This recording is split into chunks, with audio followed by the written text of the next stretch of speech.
ద్వివిజ్ఞానానికి స్వాగతం. ప్రధానంగా గ్రహణం రోజున గర్భిణీ స్త్రీలు ఎలా ఉండాలి అనే విషయం మనం ఇప్పుడు తెలుసుకుందాం.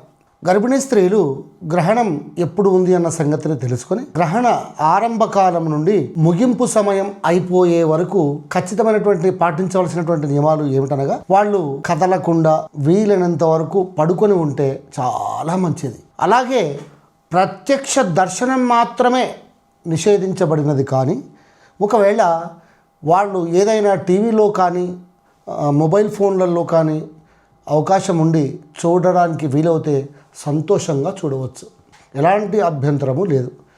వీళ్ళు పడుకొని ఉండాలి తప్ప నమిలి తినడం కానీ, తాగి తినడం కానీ, నాకి తినడం కానీ, జుర్రుకొని తినడం కానీ ఏ వ్యవహారాన్ని నిర్వర్తించకూడదు. ప్రశాంతంగా పడుకొని ఉండడమే ఉత్తమమని చెప్పవచ్చు.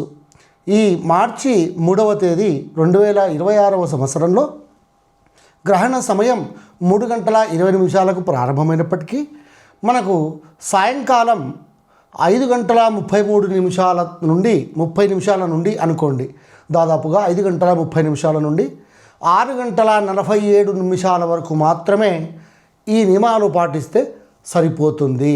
కానీ మధ్యాహ్నం 2 గంటల కంటే ముందుగానే కాస్త భుజించి వీళ్ళు విశ్రాంతి తీసుకుంటే మంచిదని చెప్పవచ్చు. స్వస్తి.